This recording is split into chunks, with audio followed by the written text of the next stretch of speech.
લીંબડી શહેર વેપારી એસોસિએશન તેમજ લીંબડી સામાજિક આગેવાનો દ્વારા રાજકવિ ચોકથી ગ્રીન ચોક સુધી કેન્ડલ માર્ચ યોજાયો।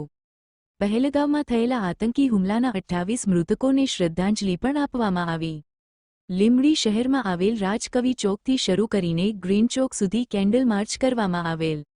લીંબડી શહેરના વેપારીઓ, લીંબડી શહેર ભાજપ હોદ્દેદારો, આગેવાનો, કાર્યકરો, યુવા મોરચા સંગઠન આ કેન્ડલ માર્ચમાં જોડાઈને મીણબત્તી પ્રગટાવી શ્રદ્ધાંજલિ અર્પી હતી। કાશ્મીરના પહેલગામમાં થયેલ હિંચકારા આતંકી હુમલામાં સમગ્ર દેશભરમાં ઘેરા પ્રત્યાઘાતો પડી રહ્યા છે, ત્યારે પાકિસ્તાન પ્રેરિત આતંકીઓ વિરુદ્ધ કડકમાં કડક સજા થાય એવી માંગ સાથે મૃતકોને શ્રદ્ધાંજલિ આપવાનો દેશમાં નાના મોટા કાર્યક્રમો પણ યોજાઈ રહ્યા અને આજે લીંબડીમાં પણ કેન્ડલ માર્ચનો કાર્યક્રમ યોજાયો હતો। કલ્પેશ વાડેર, સુરેન્દ્રનગર।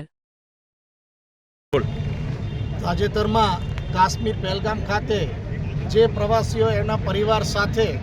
આનંદ પ્રમોદ કરવા માટે ગયા હતા, એમના માટે તે દિવસનો પ્રવાસ ગોઝારો પ્રવાસ બની ચૂક્યો છે અને કંઈક પિતાએ એના પુત્રને ગુમાવ્યા છે, કંઈક પત્ની અને બાળકોએ એના પતિને ગુમાવ્યા છે અને આ એક એવી સાજિશથી હુમલો કરવામાં આવે છે કે દેશની શાંતિને ખતરો પેદા થાય એ રીતે જે હુમલો થયો છે અને લીંબડી વેપારી સમગ્ર ભારત નહીં પરંતુ આખા વિશ્વમાં પણ આની સખત ટીકા કરવામાં આવેલી છે અને આપણા કેન્દ્ર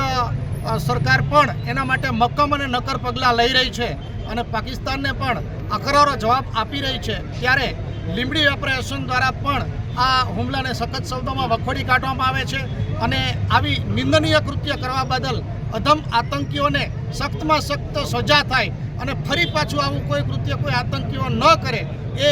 નેમ સાથે આપણો દેશ અખંડ દેશ છે અને સર્વભૌમને વળેલો દેશ છે। એ દેશની અખંડતાને કોઈ ચેલેન્જ કરે તો એ આ દેશ નહીં ચલાવી લે એવી શુભ ભાવના સાથે આજે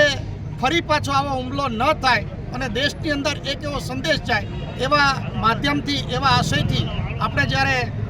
આ પરિવારને શ્રદ્ધાંજલિ આપવા માટે આજે લીંબડી વેપારી એસોસિએશન દ્વારા કેન્ડલ માર્ચનું આયોજન કરેલું અને લીંબડીમાં તમામ નાગરિકો, વેપારીઓ અને સમગ્ર અગ્રેસરો, વિવિધ જ્ઞાતિના અગ્રેસરો એક થઈ અને આ કેન્ડલ માર્ચમાં જોડાયેલ છે એ બદલ હું લીંબડી વેપારી એસોસિએશન તરફથી એમનો હૃદયપૂર્વક આભાર વ્યક્ત કરું છું અને આ હુમલાને સખ્ત શબ્દોમાં વખોડી કાઢું છું। અસ્તુ ભારત માતા।